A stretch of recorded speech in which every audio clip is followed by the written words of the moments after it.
네, 김용환입니다. 같이 말씀 묵상하겠습니다. 밀정이라는 영화가 몇 년 전에 있었습니다. 1920년대를 배경으로 한 영화였는데요. 조선인 출신 일본 경찰관 이정출, 송강호가 무장 독립운동단체 의열단의 뒤를 캐는 특명을 받았습니다. 그래서 의열단의 리더 김우진, 공유에게 접근해서 한 시대의 양극단에 서 있는 두 사람이 서로 정체를 감추고 또 서로의 의도를 파악하려고 하면서 영화가 펼쳐지게 되는데요. 출처를 알 수 없는 정보가 쌍방간에 계속해서 새어나가게 되고 누가 밀정인지 누구를 진짜 믿어야 할 대상인지 알지 못하게 되죠.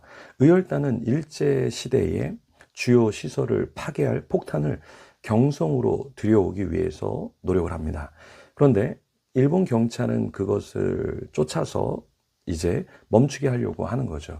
잡아야만 하는 자들과 잡힐 수 없는 자 둘 사이에 팽팽한 작전이 펼쳐지게 되죠. 근데 여기에서 이제 회유, 교란 이런 게 숨가쁘게 펼쳐지는데요. 그 중에서 이제 밀정을 통해서 그 대한민국 조선이죠.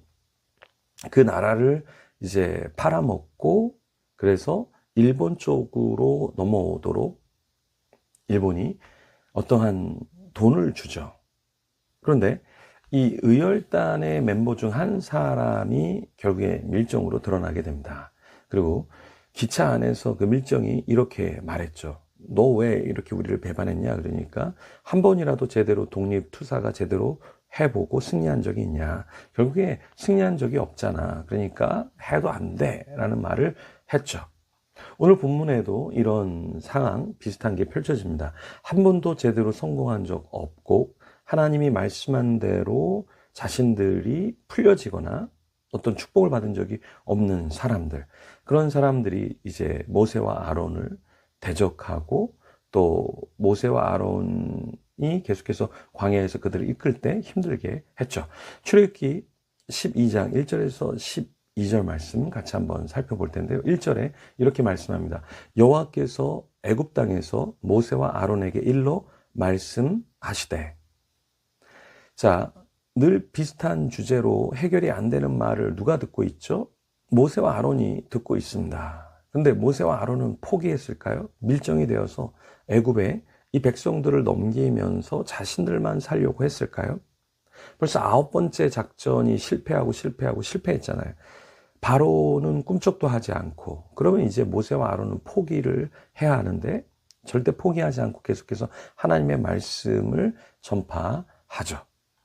우리도 마찬가지입니다. 우리가 이 세상에서 일하고 누군가 관계를 할 때 상처를 받기도 하고 포기할 상황이 나타나요. 근데 너무 쉽게 포기하지 않으면 너무나 좋겠습니다. 왜냐하면 내가 포기할 것 같을 때 결국에 어떻게 돼요? 예, 하나님이 길을 내시는 거죠. 밤별 설교 때 박찬열 목사님이 그런 말씀을 하셨어요. 요나단이 이제 자신을 숨겨야 되는 그 상황에서 오히려 자신을 적진에 드러내고 위험을 감수하면서 나아갔다. 근데 결국에 자신을 드러낸 것이 오히려 하나님이 도우시는 역사의 장을 펼쳐지게 했다. 우리는 우리 자신을 드러내고 우리에게 주어진 일을 끝까지 하면 망할 것 같아요. 근데 사실 여러분, 망할 것 같지만 그 망할 것 같은 삶을 살 때 주위의 사람들은 기도해 주는 거죠. 손승호 소장님이 이단 사역을 열심히 하고 있습니다. 그죠? 이제 고소도 한다, 뭐 가만두지 않겠다, 협박을 막 받잖아요. 그런데도 계속 해야 되는 이유는 무엇일까? 그런 적진 앞으로 달려갈 때 하나님의 도우심, 그리고 기도자들이 더 많이 붙게 되고 동역자들이 붙게 되고 함께 하나님의 나라를 펼쳐가는 거죠. 그렇죠? 제가 아는 박훈 목사님 2013년 12월 2일을 잊지 못한다고 하는데요. 교통사고를 당했습니다.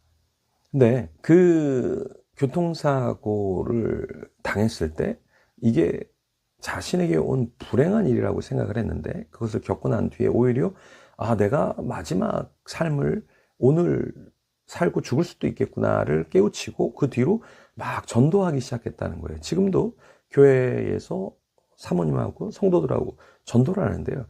정말 어려운 상황인데 그 어려운 상황을 접하고 오히려 더 하나님을 찾고 하나님을 증거하는 삶을 살았다라는 것입니다.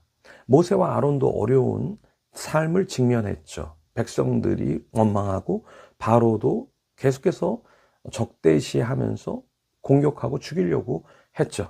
우리 인생에서도 어떤 사건, 사고, 생각지 않은 일이 발생할 수 있습니다. 근데 그럴 때 우리가 한 가지 기억해야 되는 것은 무엇이냐?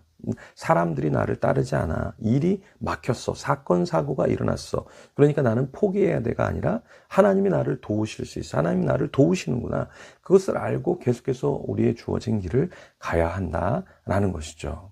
자, 3절에 보면 너희는 이스라엘 온 회중에게 말하여 이르라. 이달 열흘에 너희 각자가 어린 양을 잡을지니 각 가족대로 그 식구를 위하여 어린 양을 취하되.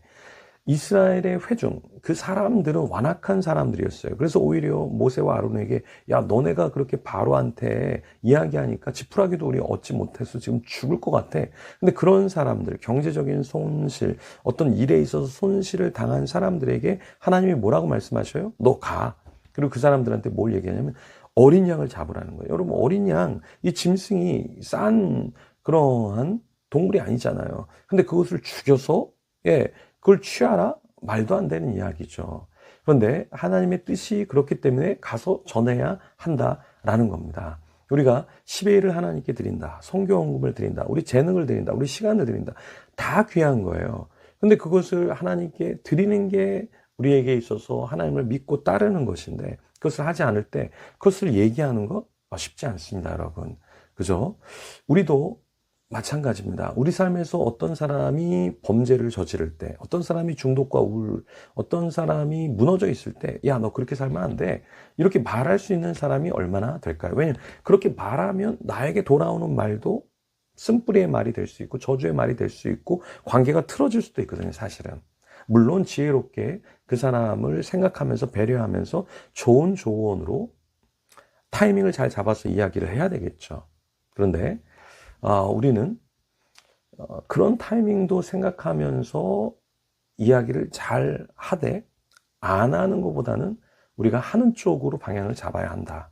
그러니까 관계가 틀어질 것 같으니까 또 어려움이 나에게 있을 것 같으니까 저 사람에게 어려움이 있을 것 같으니까 말을 안 하는 게 아니라 그 사람을 위해서 우리도 어려워지고 그 사람도 조금 쓴 말을 때로는 들어야 한다라는 것입니다. 물론 우리가 계속해서 쓴 말만 하고 저주만 퍼부으면 그것은 전혀 도움이 되지 않죠. 그렇지만 하나님의 마음을 가지고서 우리가 그 말을 전할 때 그 사람들이 따른다면 이것은 굉장히 축복이 될 수 있다라는 거예요.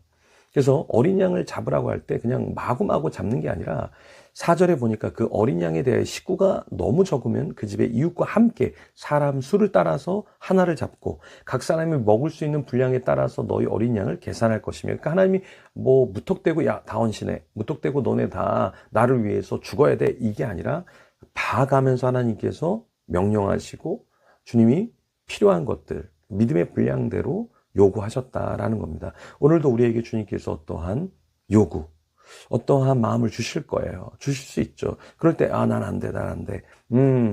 계산해 보니까 힘들어. 이게 아니라 계산을 넘어서서 하나님이 원하시면 그 길을 가면 계산할 자가 나타나게 되고 동역할 자가 나타나게 되고 기도할 자가 나타날 줄 믿습니다. 중요한 것은 하나님이 원하시냐, 그러니까 내 뜻이 아니라 내 욕망이 아니라 정말 주님이 원하시냐라고 할 때 우리가 반응할 때 놀라운 역사가 일어난다. 이스라엘은 출애굽하게 되었죠. 우리도 주위에 중독과 우울에서 상처에서 출애굽하는 사람들이 나타나야 합니다. 어떻게 할 때 나타날까요? 믿음으로 선포하고 믿음으로 케어하고 돌볼 때 그런 역사가 있겠죠. 우리 자신이 먼저 중독과 우울과 상처에서 나오고요. 우리 주위의 사람들도 나올 수 있도록 같이 기도하며 하나님 앞으로 나아가겠습니다.